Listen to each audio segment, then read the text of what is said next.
Hello दोस्तों, welcome to my YouTube channel English school. तो जैसा कि आपको पता है, हमने इंग्लिश ग्रामर का कोर्स स्टार्ट किया था, जिसमें हमने सबसे पहले पढ़ा नाउन को, जो कि हमारा कंप्लीट हो चुका है। अगर आपने इसकी वीडियोस नहीं देखी है तो आप प्ले लिस्ट में जाकर देख सकते हो। फिर हमने स्टार्ट किया था प्रोनाउन से। इसकी भी 5 वीडियो ऑलरेडी अपलोड हो चुकी है, उसको भी आप प्ले लिस्ट में से या फिर आई बटन पे क्लिक करके देख सकते हो। तो चलिए सबसे पहले देखते हैं कि कल हमने क्या पढ़ा था, उसके बाद आज आगे स्टार्ट करेंगे। अभी लग हमने प्रोनाउन में सबसे पहले पढ़ा था प्रोनाउन की डेफिनेशन, फिर पहला पढ़ा था पर्सनल प्रोनाउन, फिर पढ़ा था डिस्ट्रीब्यूटिव प्रोनाउन, फिर पढ़ा था डेमोन्स्ट्रेटिव प्रोनाउन, और कल 2 प्रोनाउन पढ़े थे, एक रिफ्लेक्सिव प्रोनाउन और एक एम्फाटिक प्रोनाउन।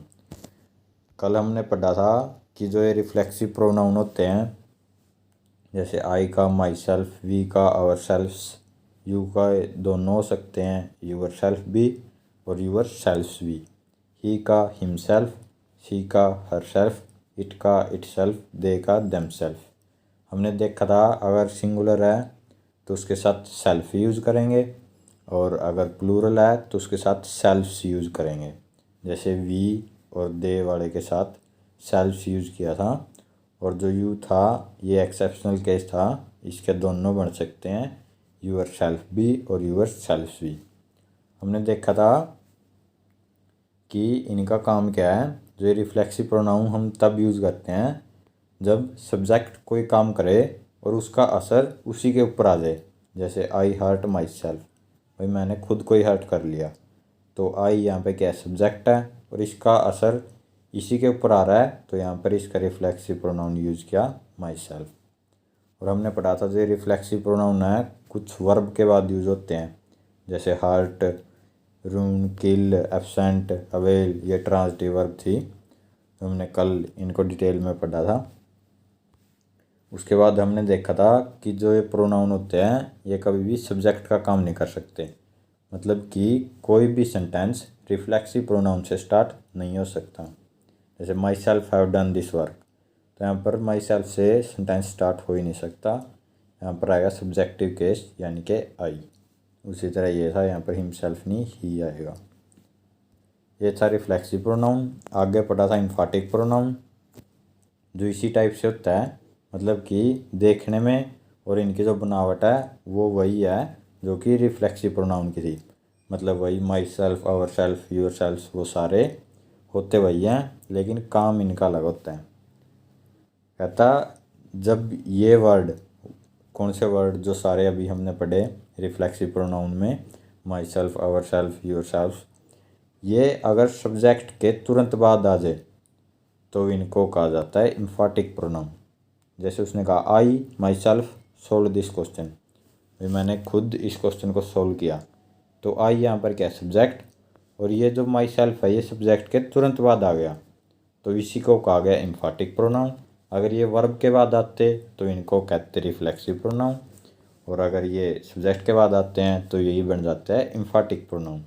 जैसे ये था दे इंजॉयड देम सेल्फ्स, तो ये देम सेल्फ्स इंजॉयड वर्ब के बाद आया, तो इसको कहा गया रिफ्लेक्सिव प्रोनाउन। और नेक्स्ट में है they themselves completed this work, तो ये देमसेल्व्स है, ये दे सब्जेक्ट के बाद आ गया, तो इसको कहा गया है एम्फाटिक प्रोनाउन। कल आपको रिफ्लेक्सिव और एम्फाटिक प्रोनाउन में अंतर समझ में आ गया होगा। इतना हमने पढ़ लिया था। आज हम आगे पढ़ेंगे 6th प्रोनाउन, जो कि है इनडेफिनेट प्रोनाउन।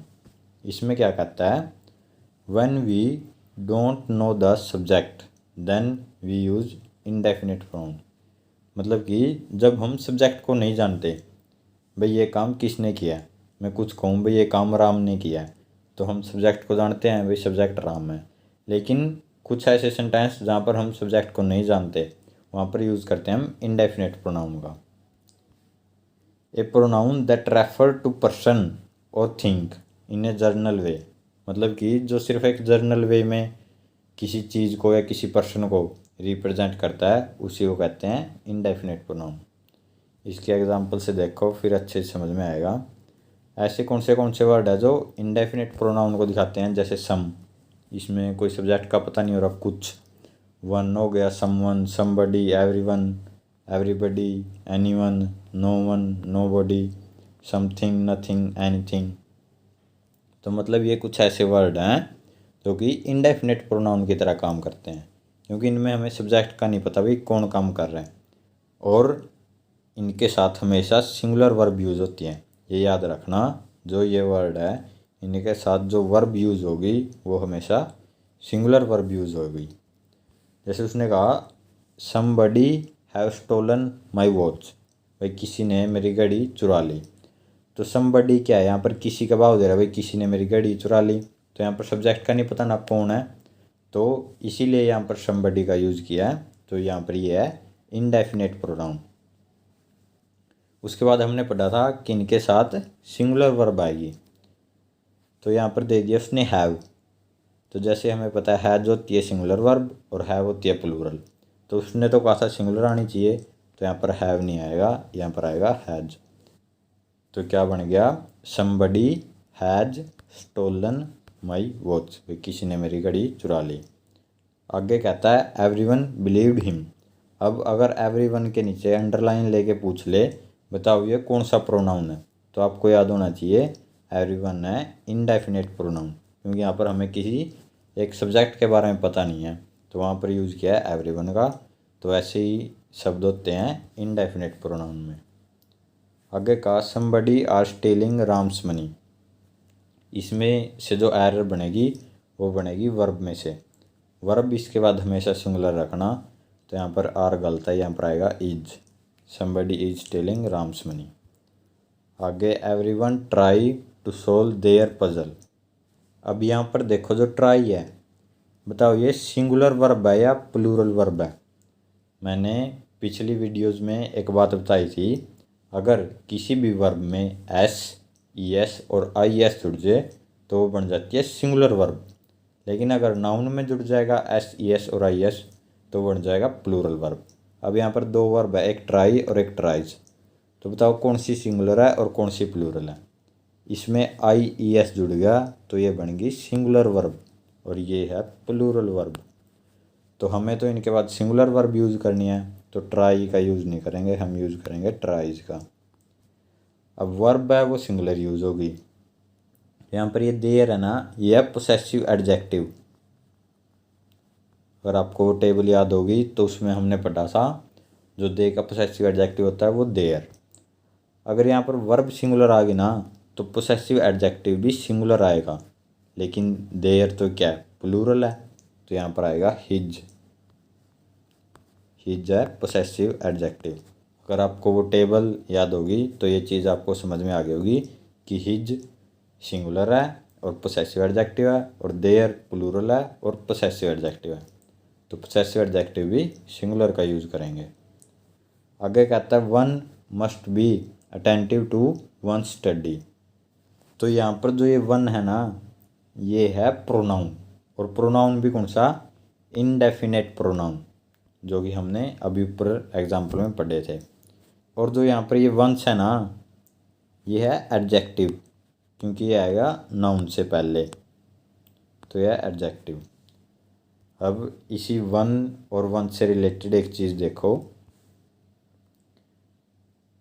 ये वन, वंस या फिर वंस, ये तीन टाइप से काम करते हैं। अकेला वन हो तो ये काम करेगा प्रोनाउन का, वंस हो ये भी काम करेगा प्रोनाउन का, ये सिंगुलर के लिए यूज़ होगा और ये प्लूरल के लिए। लेकिन जो एपोस्ट्रोफी वाला वंस है ये हमेशा काम करेगा एडजेक्टिव की तरह, और इसके बाद हमेशा नाउन मिलेगा। तो ये तीन चीज़ आप याद रखना, जो वन है ये भी प्रोनाउन की तरह है और वंस ये भी प्रोनाउन की तरह है, ये सिंगुलर ये प्लूरल। और जो वंस है एपोस्ट्रोफियस वाला ये एडजेक्टिव की तरह काम करेगा और इसके बाद नाउन मिलेगा। जैसे देखो one should love his country, भाई हर एक को अपनी कंट्री से प्यार होना चाहिए। अब यहाँ पर जो वन है ना ये प्रोनाउन की तरह काम कर रहा है, तो ठीक है। एक बात और याद रखना, जब भी सेंटेंस वन से चालू हो जाए, मतलब कि इससे चालू हो जाए, तो उसमें आने वाला जो पोसेसिव एडजेक्टिव है वो वंस होगा, एपोस्ट्रोफी एस वाला। यहाँ पर हिज का यूज़ नहीं करेंगे।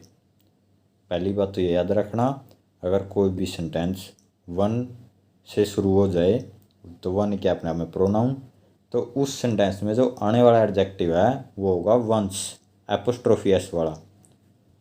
और उसके बाद नाउन तो मिलेगा, तो कंट्री के अपने आप में नाउन है। तो यहाँ पर दो चीज़ें हैं, एक है वन और एक है वंस।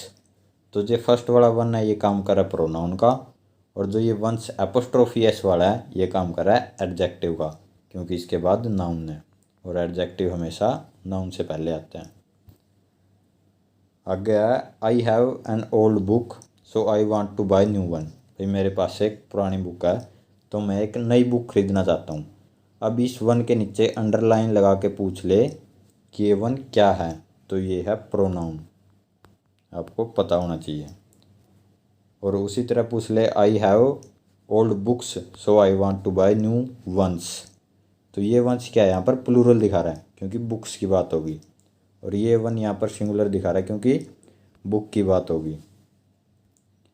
और अगर ये वंस पूछ ले बिना एपोस्ट्रोफी वाला ये क्या है, तो ये भी प्रोनाउन है, लेकिन जो एपोस्ट्रोफी वाला होता है वो होता है एडजेक्टिव। जो हमने ये पढ़ा था ये काम कर रहा है एडजेक्टिव की तरह।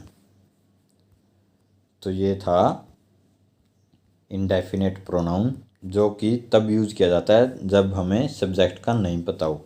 और कौन से वर्ड यूज किए जाते हैं, सम हो गया, वन हो गया, someone, somebody, everyone, everybody, anyone, no one, nobody, something, nothing, anything.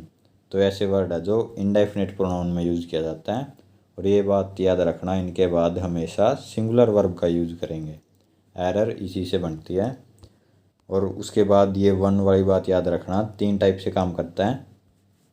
अकेला वन प्रोनाउन का सिंगुलर में, वंस भी प्रोनाउन का प्लूरल में, लेकिन जो वंस एपोस्ट्रोफी एस वाला होगा वो काम करेगा एडजेक्टिव का, और इसके बाद नाउन भी ज़रूर आएगा।